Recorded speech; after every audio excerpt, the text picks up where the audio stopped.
It's 10:47 a.m. You answered 3 emails. You said the right things in the meeting.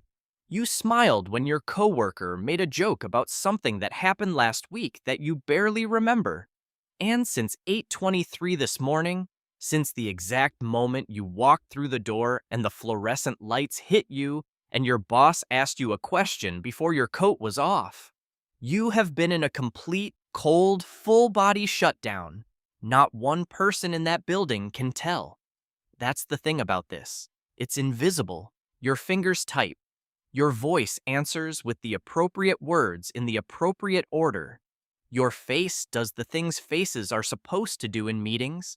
The nodding, the slight furrowing when something sounds complex, the smile that happens right on cue. From the outside, productive, composed, in control. From the inside, you genuinely don't know if you're actually here, like you're watching yourself from slightly above and to the left. Running the program. Nobody home. You're running the software and the building is completely empty, and everyone keeps complimenting the output. Someone asks how your weekend was. You answer automatically. Halfway through the story, you realize you barely remember most of it. Not because it happened years ago, because it happened 2 days ago. You laugh at a joke. 3 seconds later, you realize you never actually heard the joke. Your body attended the conversation. You did not. And somehow nobody notices. Or maybe they do. Maybe they just call it being quiet. Your nervous system runs on 3 modes: fight or flight. The sympathetic nervous system, high activation, adrenaline, the thing that makes you sharp and reactive and capable of extraordinary things under pressure. Social engagement, the ventral vagal state, safe, connected, present, the state where conversations feel natural and being around people doesn't cost you anything. And then there's the third, the oldest one, the one that's been around far longer than either of the others. Dorsal vagal, shutdown. Neuroscientist Stephen Porges mapped this in polyvagal theory. It's an ancient immobilization response, a system designed for situations where fighting won't work, running won't work, nothing will work. The nervous system assesses the situation and makes a decision.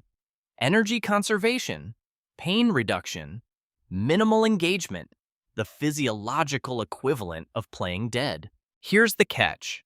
You can be in a full dorsal vagal shutdown and still answer emails, still attend meetings, still pay bills, still show up. Your executive functions stay online. The behaviors remain. What disappears is the felt sense of being here, the sense that this moment belongs to you, that your life feels connected to the person living it.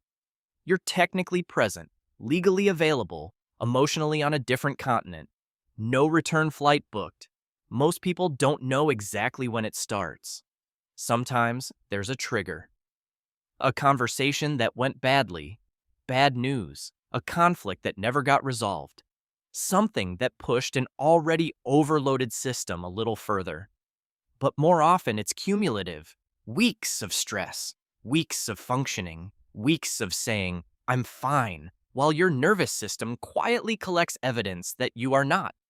And then one ordinary Tuesday, it makes a decision without consulting you.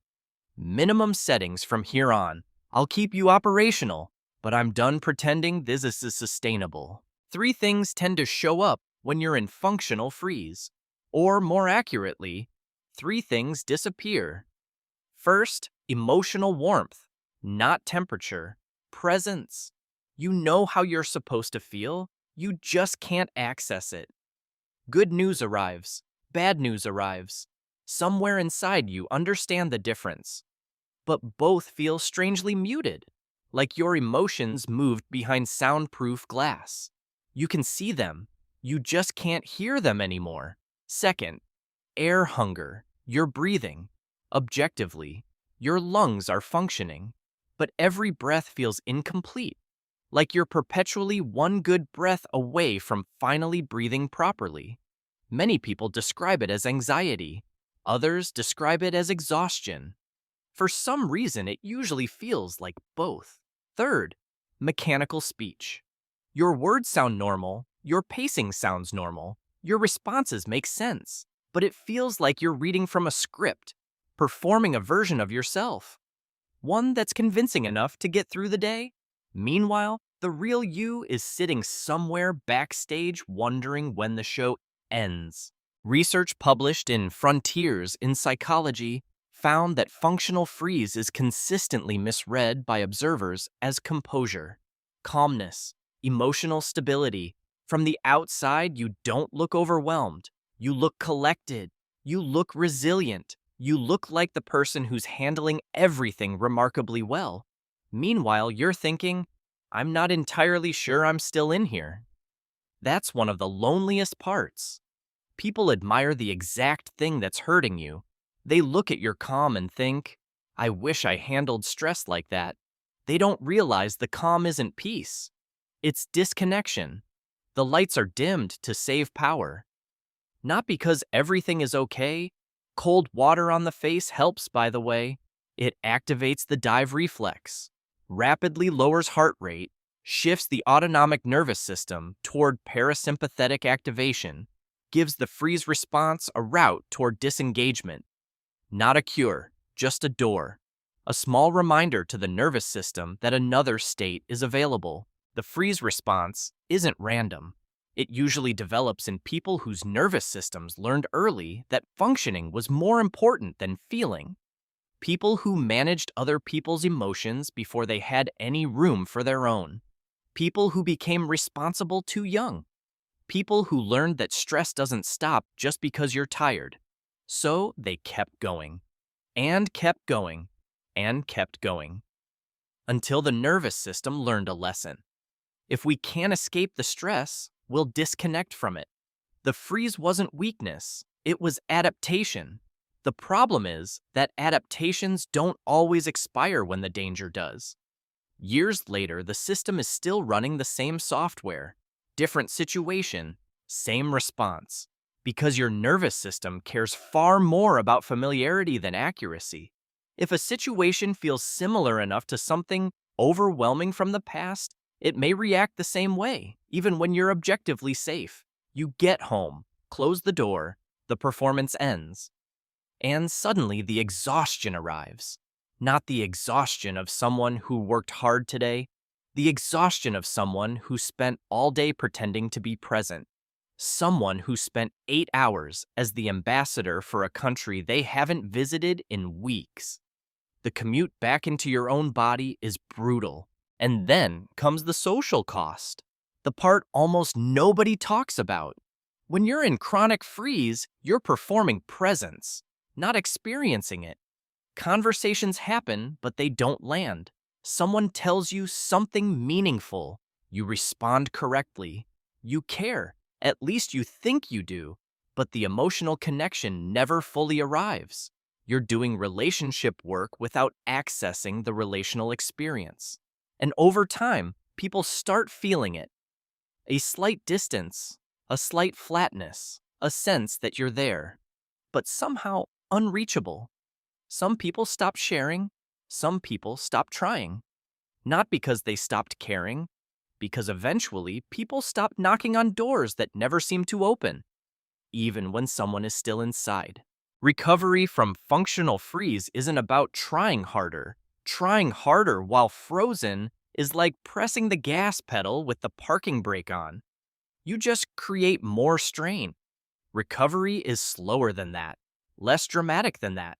It usually looks like reduced demands, more safety, more rest, more experiences that slowly teach the nervous system something it forgot.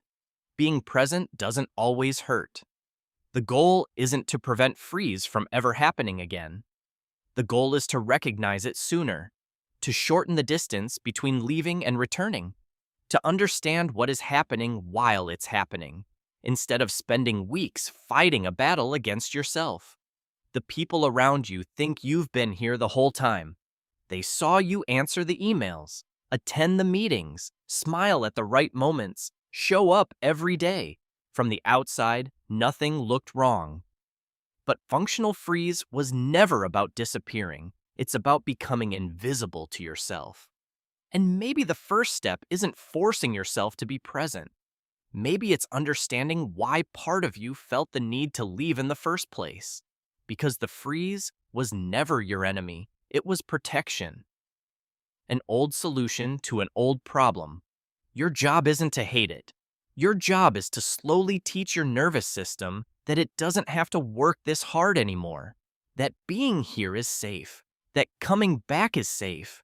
And that maybe, after all this time, you don't have to survive every moment of your life. Maybe you're finally allowed to live it.